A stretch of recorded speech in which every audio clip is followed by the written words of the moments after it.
Henry Dundas was one of the most powerful politicians of 18th century Britain. He's sometimes known as the uncrowned King of Scotland.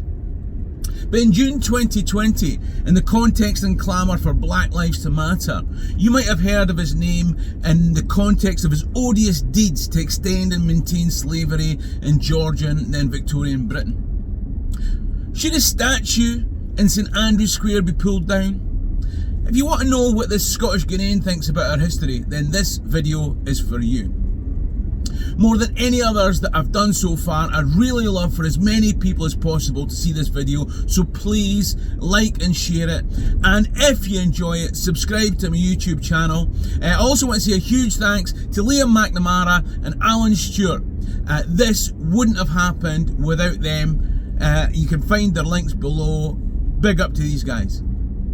Let's do the video. I sometimes feel like I live on the edge of two different worlds. I live in West Perthshire. I think that gives me a unique perspective.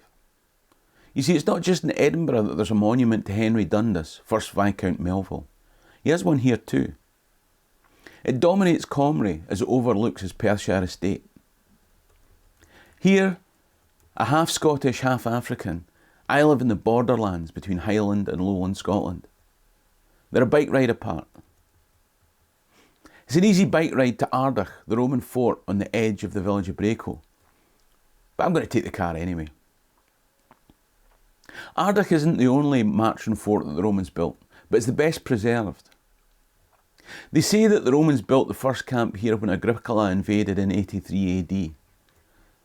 Over 30 years they'd gradually worked their way north through Britannia, and at Mons Graupius they confronted their biggest obstacle yet. A mass of Celtic people who lived in tribal kinship groups. Clans, you might say. They'd gathered together to stand against Rome.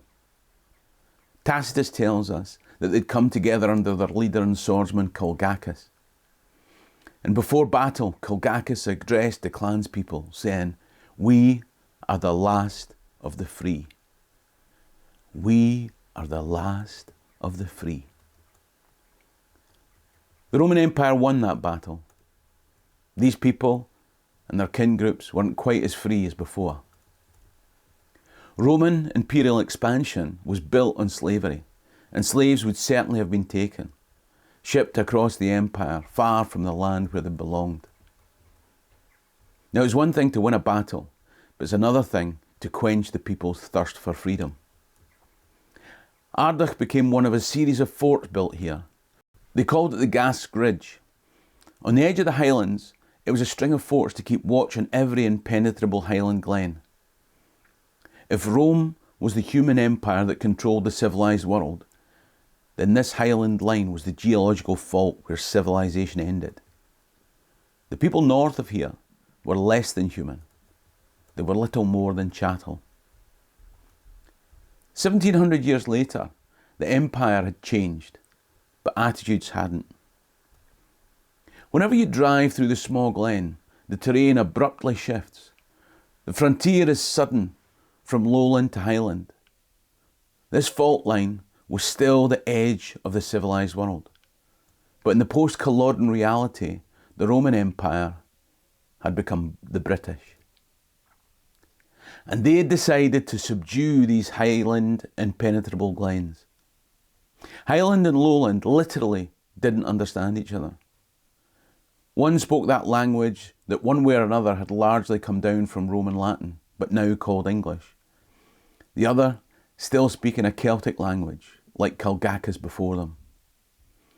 They still lived in their tribal kin groups. They still had a sense of duchus. There's no literal English translation for the Gaelic word duchus. It means many things, but it's a sense of duty and belonging to the kin group, the people and the land. A land from which they were about to be cruelly ripped. Here in Highland Perthshire was the first place they brought the sheep. These townships had been full of the people who belonged to the land.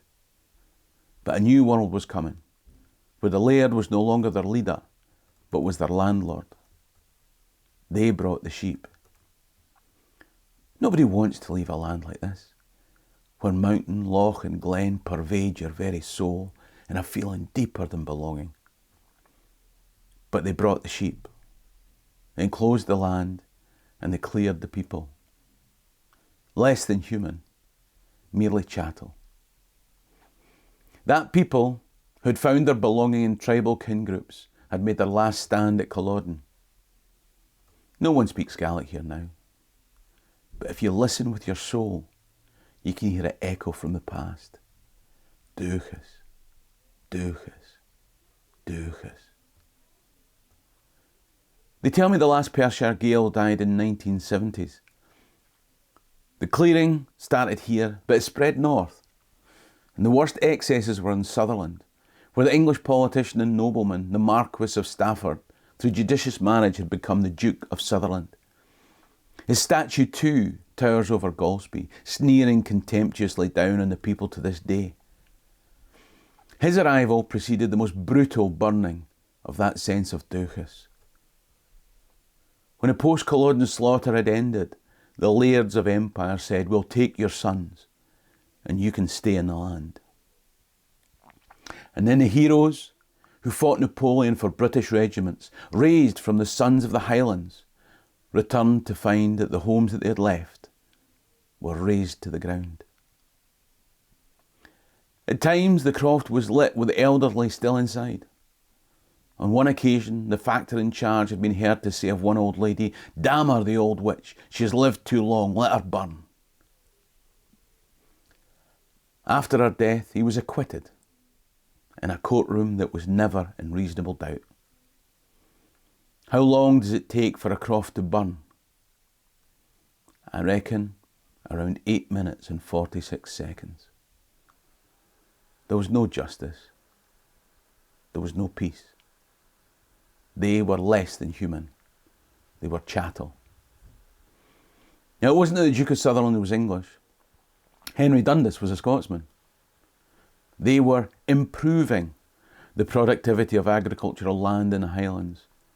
But many had also been investing in the West Indies and the Americas, buying cotton, sugar and tobacco, buying black souls to produce them all.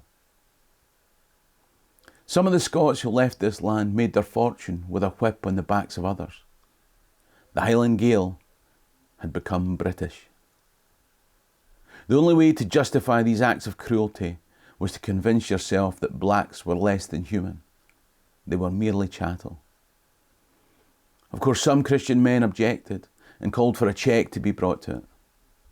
Others said nothing and banked theirs. The whip was in some Caribbean hand, but on theirs the blood remained.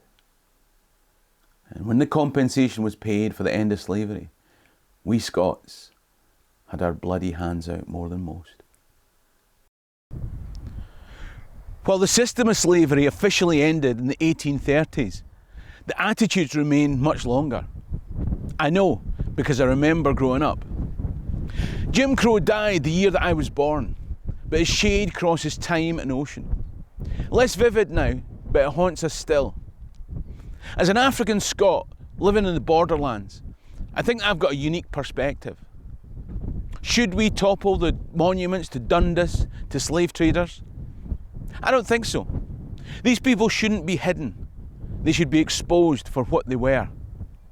History shouldn't be obscured, but revealed like cleared villages for all to see. Ardagh Fort, townships of the clearance, the Duke of Sutherland, Henry Dundas, each inextricably linked with a thread of inhumanity that runs through every race and time. Man's inhumanity to man is an old song, but it's sung with many tunes. Romans, Celts, Britons, African, Scots. The only thing that changes are the dates. All lives matter can be a universal axiom or a glib cliche. It can even be a racist excuse. I would like to think that in 83 AD we would all have believed Celtic lives mattered. In the late 18th century, a Lowlander or Englishman with humanity would have screamed Highland lives matter. Black Lives Matter today. We can't change the past. We can only do what's right in our own time. So please like and share this video. Ha mi an dóchas gwn bí lama alive. Cheerio and Drasta.